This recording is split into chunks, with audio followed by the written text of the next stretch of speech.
Semangat pagi. Berjumpa lagi tentu dengan Bu Ria dalam pembelajaran kimia. Pada kesempatan ini, Ibu akan menjelaskan teori atom Dalton, Thomson, dan Rutherford. Pertama, teori atom Dalton.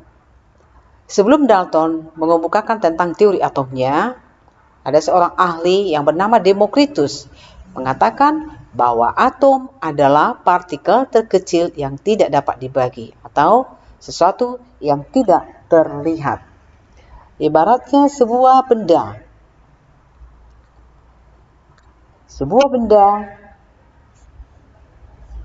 Kita bagi lagi sampai diperoleh bagian yang sangat kecil yang tidak terlihat. Bagian kecil yang tidak terlihat ini disebutlah atom. Ada 5 poin teori atom Dalton. Yang pertama, zat terdiri dari partikel-partikel kecil yang tidak kelihatan, disebut atom, atau atom adalah partikel terkecil yang tidak bisa kelihatan atau yang tidak terlihat. Teori yang pertama ini ternyata tidak tepat karena di dalam atom masih ada partikel-partikel lain, yaitu yang kita kenal ada partikel proton, ada elektron, ada neutron.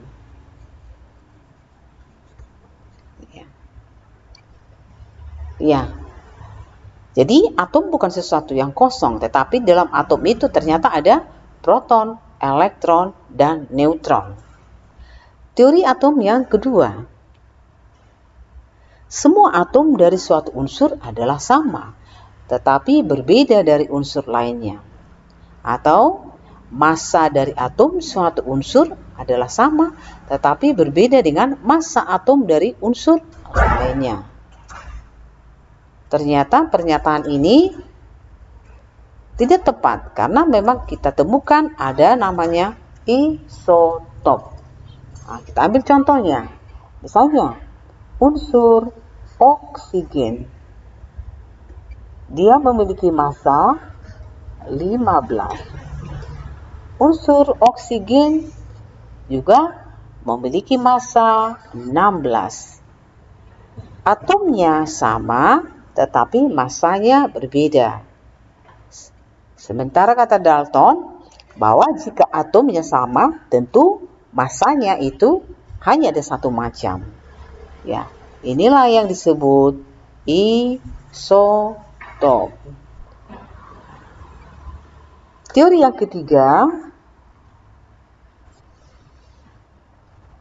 menyatakan senyawa kimia dibentuk dari atom-atom unsur dengan perbandingan massa tetap.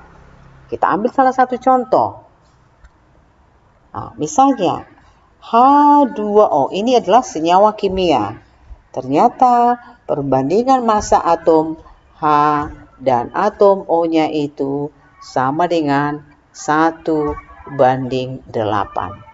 Dan pernyataan ini masih tetap nanti akan kita pelajari dalam hukum dasar-dasar kimia. Teori yang keempat, reaksi kimia hanyalah penata ulangan dari atom, atau dikenal hukum kekekalan massa yang menyatakan massa atom sebelum dan sesudah reaksi adalah sama. Nah, misalnya kita ambil reaksi A ditambah B menjadi C. Jika massa A tambah B misalnya 10 gram, tentu massa C setelah reaksi juga 10 gram. Yang menyatakan massa zat sebelum dan sesudah reaksi adalah sama. Teori yang kelima. Senyawa-senyawa yang terbentuk dari 2 atom unsur atau lebih, perbandingan massanya adalah bulat dan sederhana. Nah, misalnya nanti ada 2 atom unsur membentuk lebih dari satu macam senyawa. Misalnya kita ambil contoh, unsur N dengan O membentuk senyawa ada NO2, ada N2O3. Perbandingan masanya adalah bulat dan sederhana. Untuk pernyataan yang kelima ini nanti akan kita pelajari juga dalam pelajaran berikutnya, yaitu tentang hukum-hukum dasar kimia. Itulah teori atom Dalton. Kemudian kembali ke teori atom Thomson. Mengapa timbul teori atom Thomson? Ya, tentu karena ada kelemahan dari teori atom Dalton. Teori atom Thomson didasari atas percobaan sinar katoda. Ya. Percobaan sinar katoda ini secara ringkasnya adalah arus listrik yang bertegangan tinggi, ini arus listrik yang bertegangan tinggi dimasukkan ke dalam tabung, ini tabung yang berisi gas bertekanan rendah, kemudian dilengkapi dengan katoda dan anoda.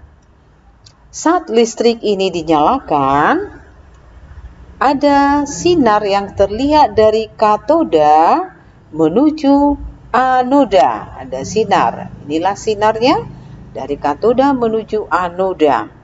Ketika tabung ini diletakkan di dalam medan magnet, ternyata ada sinar. Sinar itu tadi dibelokkan ke medan magnet yang positif. Sehingga dikatakan bahwa sinar katoda itu bermuatan negatif atau disebutlah dia elektron. Ya, kemudian kamu harus paham bahwa katoda itu negatif, anoda itu adalah positif. Dari percobaan dari sinar katoda ini, akhirnya Thomson memberi gambaran dari atomnya. Katakan bahwa atom ibarat sebuah bola yang bermuatan positif dan elektron berada di sekitarnya. Atau ibarat roti kismis di mana proton dan elektron tersebar merata. Karena atom itu bersifat netral, sehingga jumlah proton akan sama dengan jumlah elektron. Jadi kelebihan dari teori atom Thomson ini adalah ditemukannya partikel elektron. Yang merupakan kelemahannya, dia belum bisa menentukan pergerakan dari elektronnya. Karena tadi dikatakan bahwa proton dan elektron tersebar merata. Itulah teori atom Thomson. Kemudian teori atom yang ketiga, teori atom Rutherford. Kelemahan dari Thomson bisa dijelaskan oleh Rutherford berdasarkan percobaan Rutherford. Percobaan Rutherford dengan menembak lempeng emas dengan sinar alfa. Inilah lempeng emasnya, inilah sinar alfa. Sinar alfa itu identik dengan helium yang bermuatan positif 2. Hasil percobaan yang diperoleh adalah yang pertama, sebagian besar sinar diteruskan. Artinya, atom terdiri dari ruang kosong yang volumenya besar. Terdiri dari ruang kosong yang volumenya sangat besar. Atom itu diibaratkan seperti lapangan bola yang sangat besar, di mana di dalamnya ada sebuah atau sebiji semangka ataupun apel ya. Jadi terdiri dari ruang kosong yang sangat besar. Sinar yang diteruskan itu, kalau kita lihat di sini ada sinar E, ada sinar D, ada sinar C. Kemudian yang kedua, sinar yang dibelokkan ya. Sinar yang mendekati inti atom emas. Sinar alfa mendekati inti emas, sinarnya dibelokkan yaitu yang B, artinya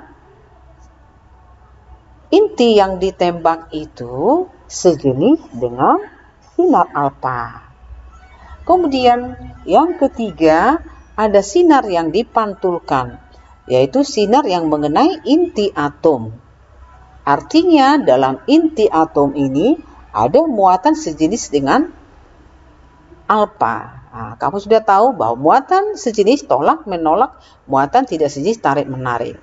Karena tadi alfa bermuatan positif, inti emas yang ditembak pas intinya sinar dipantulkan, sehingga inti dari emas itu bermuatan positif atau sejenis dengan sinar alfa.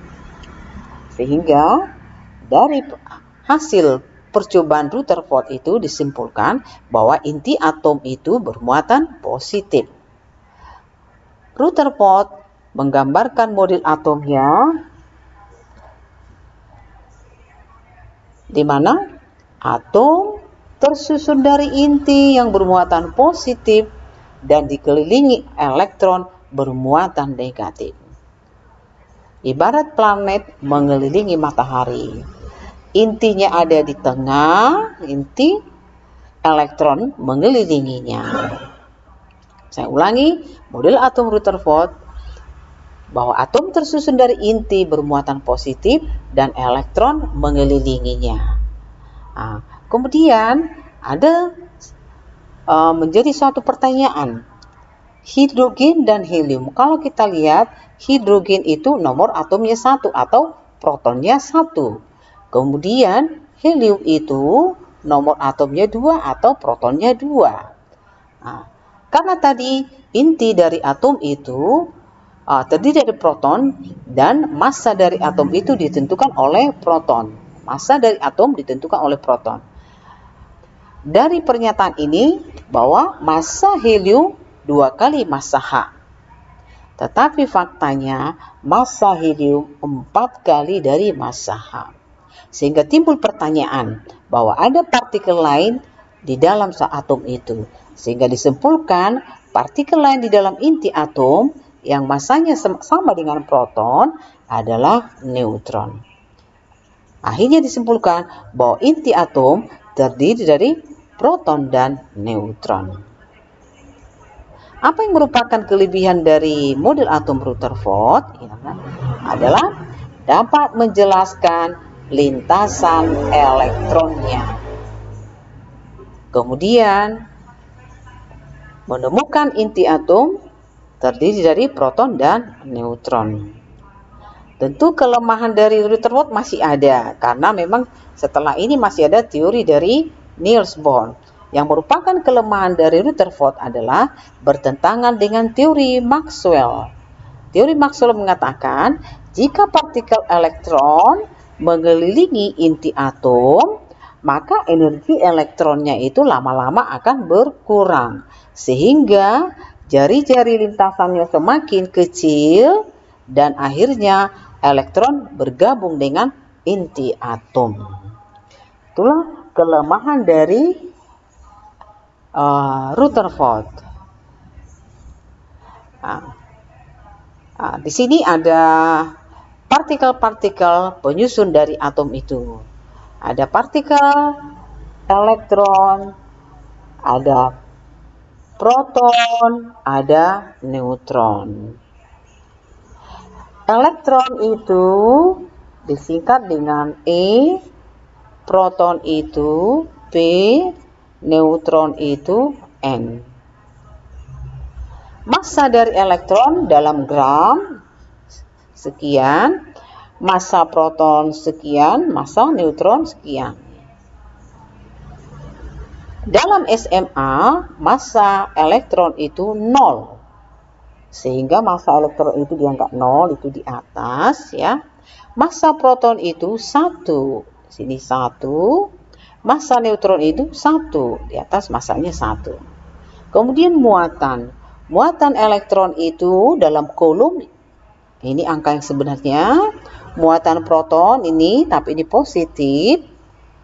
Sementara muatan dari neutron itu adalah 0. Dalam subatomnya, muatan dari elektron itu dikatakan -1, muatan elektron -1. Kemudian muatan proton itu +1, ini +1. Kemudian muatan dari neutron itu 0. Kemudian kalau kita lihat penemunya, elektron ditemukan oleh Thomson, proton ditemukan oleh Goldstein, kemudian neutron ditemukan oleh Chadwick. Itulah partikel-partikel yang kita kenal. Sebenarnya masih ada partikel lain. Oke, semoga bermanfaat. Pastinya bermanfaat. Silakan dipelajari lagi. Semangat!